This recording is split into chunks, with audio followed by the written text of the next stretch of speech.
Olá, você vai ver nesta edição. Integrante da Comissão de Finanças da Câmara faz um balanço da semana de audiências para discutir as diretrizes orçamentárias da Prefeitura para 2018.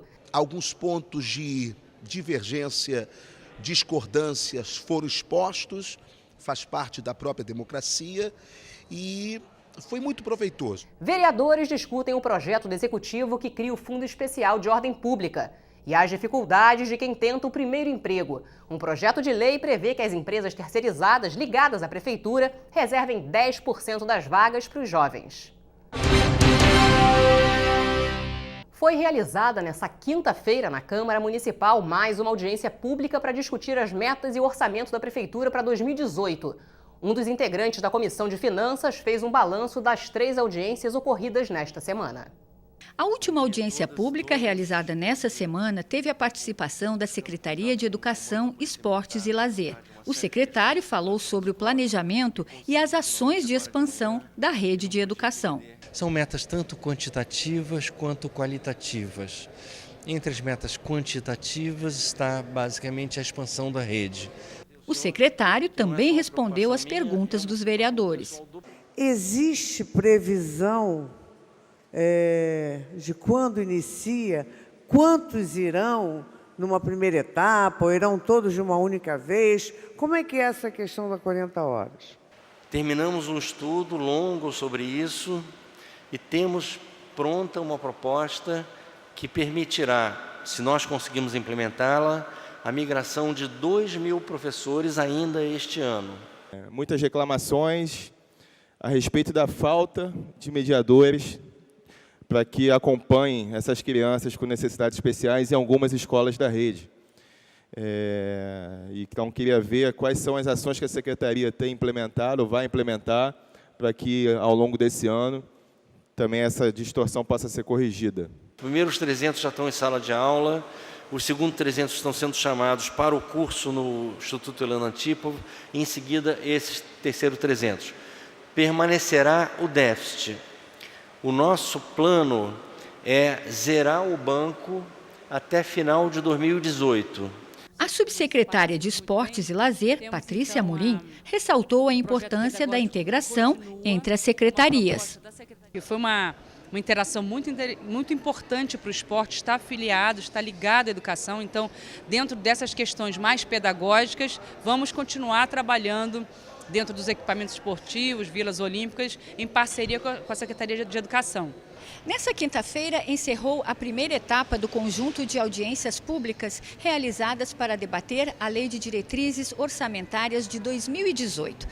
Todos esses questionamentos foram feitos, sugestões foram dadas também, alguns pontos de divergência, discordâncias foram expostos, faz parte da própria democracia e foi muito proveitoso. Semana que vem agora teremos uma nova rodada com mais alguns secretários aqui conosco e vamos avançando a fim de que o Poder Legislativo saiba por que caminhos o Poder Executivo quer traçar os próximos rumos da nossa cidade.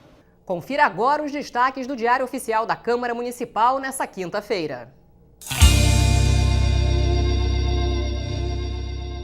O DCM traz uma edição especial sobre os 100 primeiros dias da nova legislatura na Câmara Municipal. Desde a primeira sessão legislativa, no dia 15 de fevereiro, foram 248 proposições de leis, emendas e decretos, 25 debates e audiências públicas e 280 requerimentos de informação para apurar dados sobre atos do Poder Executivo. A edição também destaca algumas das 57 leis aprovadas na Câmara e que já estão em vigor. Por iniciativa da Presidência da Casa, foram realizadas 10 reuniões com a presença de secretários municipais para detalhamento e discussão de projetos de autoria do Executivo. Na semana que vem, o Câmara Rio Notícias vai apresentar uma série de reportagens sobre os primeiros 100 dias da atual legislatura que serão comemorados na próxima quinta-feira. A crise política repercute na Câmara Municipal. Na sessão de hoje, vários vereadores comentaram um momento de incerteza no país que levou o ministro do STF, Edson Fachin, a autorizar a abertura de inquérito para investigar o presidente Michel Temer. O processo de eleições gerais, o processo da direta e já, é o que deve garantir Sim, esse novo momento, essa ruptura política no qual nós estamos enfrentando. Eu quero aqui fazer um apelo aos que ainda se preocupam com o futuro do Brasil. Nesse momento, nós precisamos de novas eleições, e de novas eleições diretas, para presidente da República, para senador e para deputado federal. Não tem outra saída. A saída é convocação de eleições diretas, de eleições gerais, já.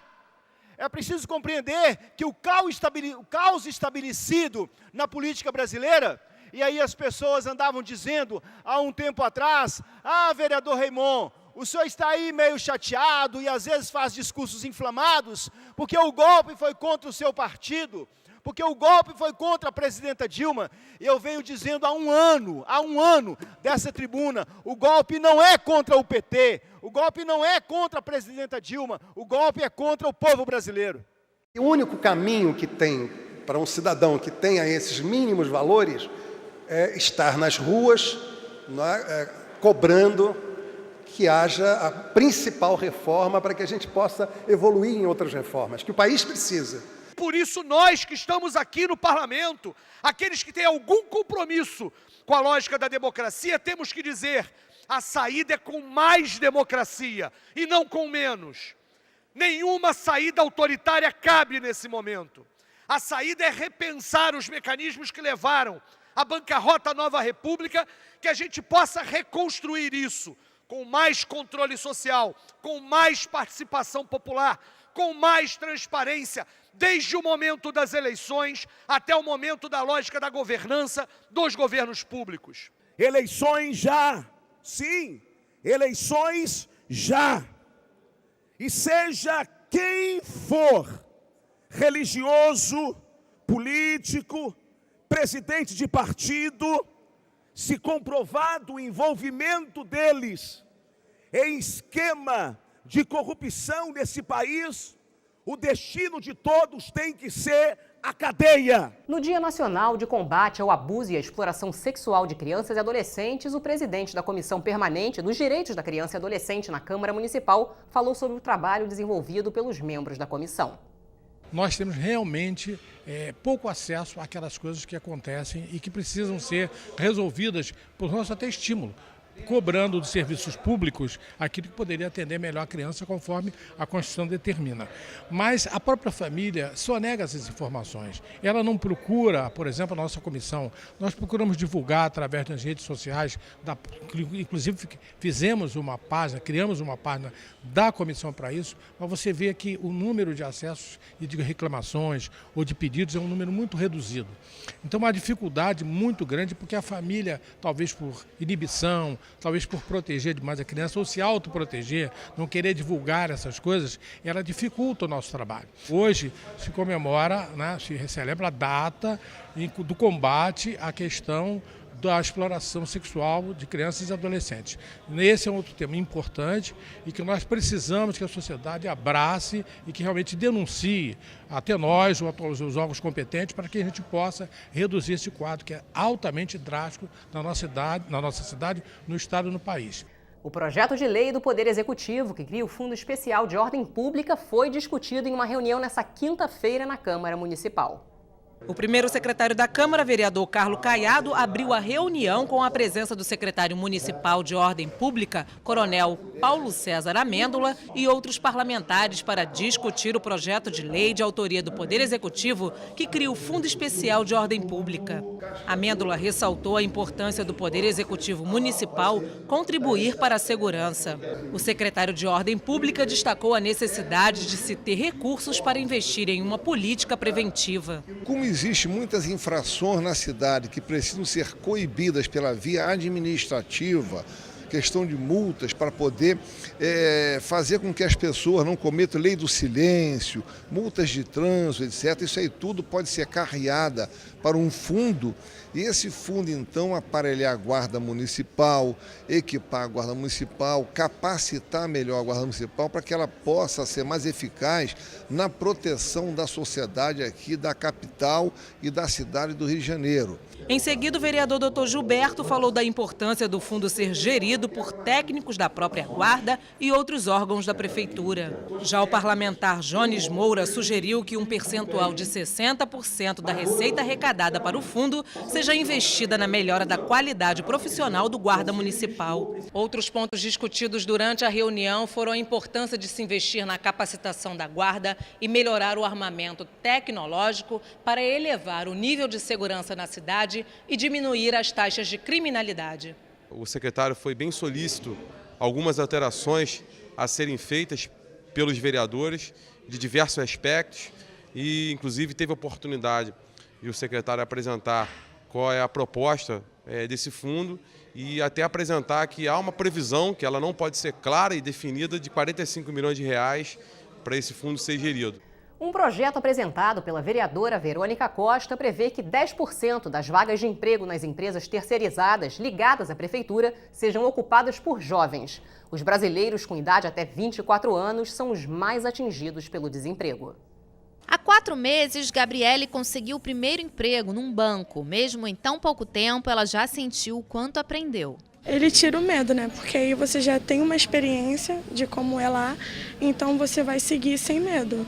E é muito bom, ele dá muita experiência para os jovens, tira o jovem de fazer muitas besteiras, porque ele dá uma maturidade, eles ensinam muita coisa. E você conhece muita gente também, aí essas pessoas te ajudam muito. Gabriele é um exemplo para milhares de jovens que acordam todos os dias em busca de uma oportunidade.